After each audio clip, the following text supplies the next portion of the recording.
Imagine knowing that one sentence could end your life, not because it was wrong, but because it was spoken at the wrong time. Imagine living in a world where silence keeps you alive and courage can get you killed, where doing nothing is safe and doing the right thing is dangerous. Now imagine this choice isn't about you alone. It's about your people, your family, your future. If you speak, you may die. If you stay silent, many will. Power watches everything. Kings do not tolerate interruption, and approaching the throne uninvited is punishable by death. No appeal, no explanation. This is not a fairy tale. This is not a story about comfort. This is a story about conviction before she was a queen, before history knew her name. She was a young woman hiding who she really was, living quietly in a powerful empire that could destroy her. She did not seek power. She did not plan destiny. She did not ask to be chosen. And yet, she was placed exactly where danger and purpose collide. There would come a moment, a single breath of time, when silence would no longer be an option. And in that moment, she would speak words that would echo through generations. If I perish, I perish. This is the story of Esther, a queen whose courage stood between life and death and changed history forever. Cinematic still of Queen Esther standing tall, regal and composed, golden light on her face, shadowed palace behind, to understand how she reached this moment. We must go back to the beginning, before crowns, before danger, before the choice.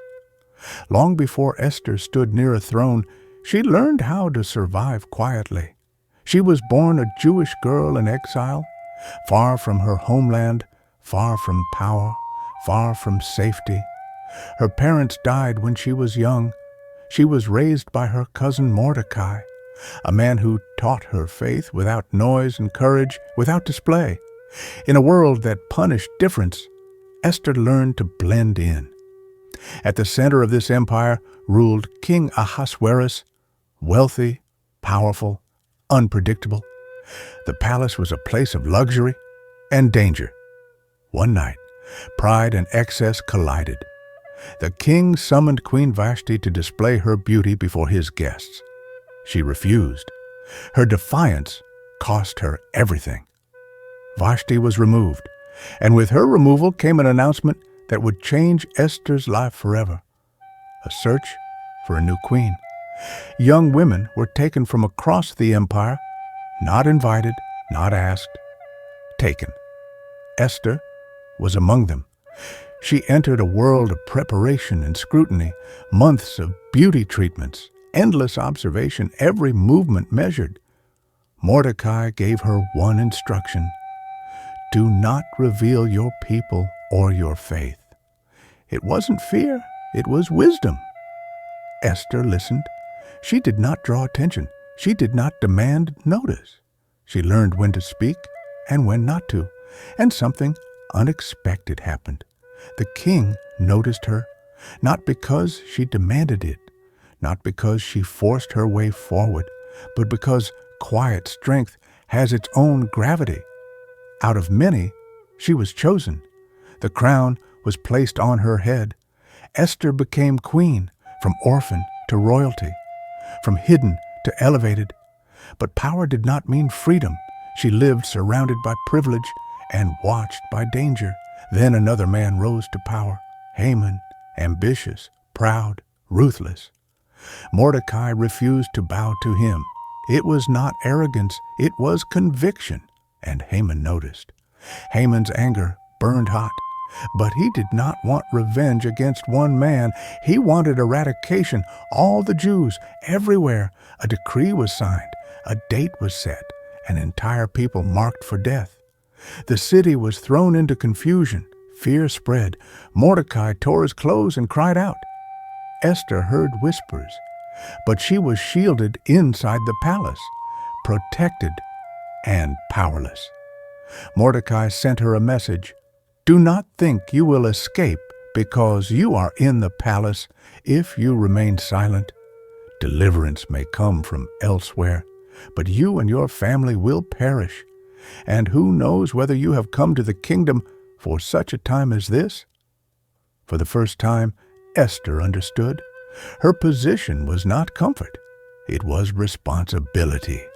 And silence, which had once kept her safe, was now the greatest danger. Esther stood between two worlds. One protected her life. The other depended on her courage. And a choice was approaching that would change everything. The message from Mordecai did not come with comfort. It came with truth. Esther was queen, but she was not immune. If she stayed silent, she might survive. If she spoke, she could die. For days, the weight of the decision pressed on her chest. She walked through rooms lined with gold, yet felt more trapped than ever. The crown did not feel heavy. The choice did. Approaching the king without being summoned was forbidden. The law was clear. Anyone who entered the inner court uninvited would be put to death, unless the king extended his golden scepter. No appeal, no second chance. Esther knew the law. She had lived under it, and she had not been called for 30 days. Fear whispered reasons to stay silent. You are safe. You have influence later. You are only one person. But faith asked a harder question. What if you were placed here for this? Esther sent word back to Mordecai, not with an answer, but with a request. Gather all the Jews in Susa, fast for me. For 3 days and 3 nights, no food, no drink. I and my attendants will do the same. This was not desperation. It was alignment. Before she moved toward power, she moved toward God. Across the city, people fasted. Homes grew quiet. Meals were skipped. Prayers rose, not loudly, but desperately.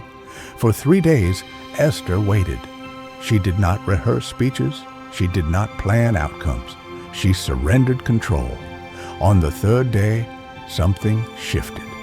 Fear was still there, but it no longer ruled her. She dressed carefully, not to impress, but to honor the moment. Royal garments, simple dignity. She stood at the entrance of the inner court, beyond the threshold, the king, between them, the law.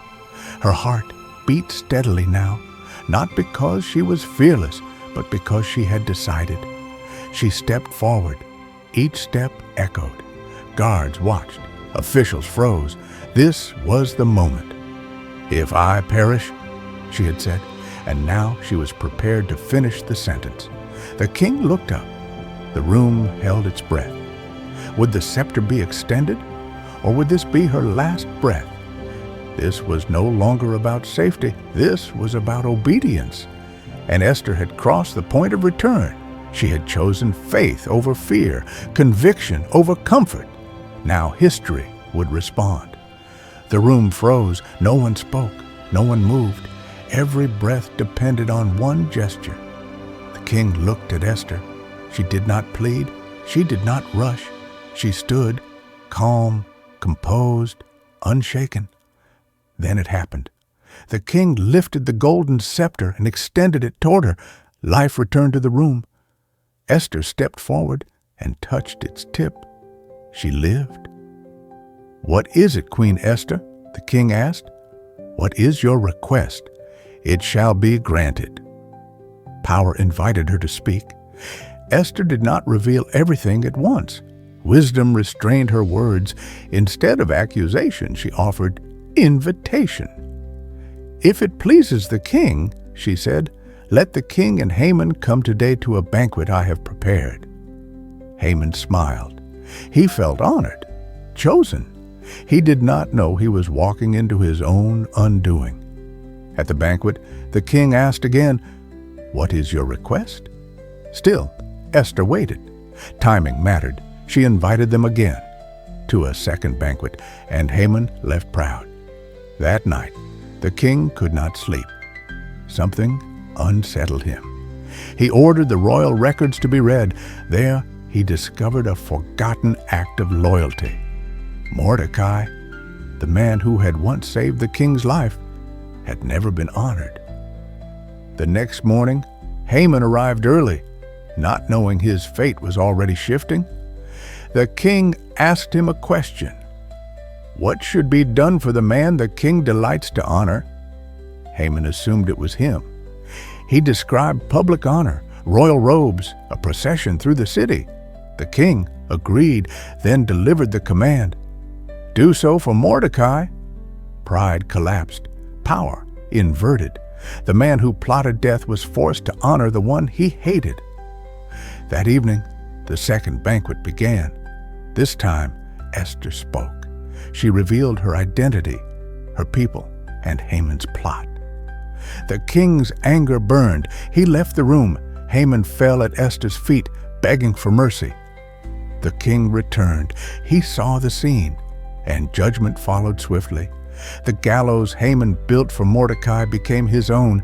In a single day, power shifted. Fear broke. Hope returned. But the story was not finished. Haman's fall did not end the danger. The decree he had written, sealed with royal authority, could not be erased. A day of destruction still stood on the calendar. But Esther had learned something courage always learns. One brave moment is never the end. It is the beginning. She approached the king again, not hiding, not trembling, but standing fully in her calling. She pleaded for her people, and the king listened. A new decree was written, one that gave the Jews the right to defend themselves. Messengers rode across the empire. What was meant for death became a chance to live. Fear gave way to relief. Mourning turned into joy. The people were saved. Mordecai was honored. The man who once sat quietly at the gate now stood in authority. Esther remained queen, but she was no longer hidden, no longer silent. Her courage had become a shield for an entire people. The people remembered the day they were delivered. They called it Purim, a reminder that God can turn mourning into joy and fear into celebration. Esther's name means star, and stars shine brightest in the darkest nights. Her story reminds us that purpose often hides behind ordinary beginnings.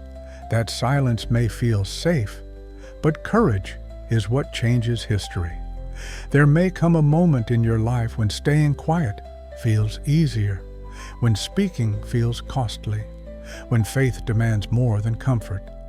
Esther did not know the outcome. She only knew what was right. "If I perish," she said, and she stepped forward anyway. Because sometimes faith is not about knowing how the story ends. It's about trusting God enough to take the next step. If Esther's story moved you, if it reminded you that courage still matters, like this video, share it with someone who needs encouragement, and subscribe to continue exploring powerful stories of faith, courage, and redemption. More cinematic Bible stories are coming. Stories that remind us we are seen, called, and never placed by accident.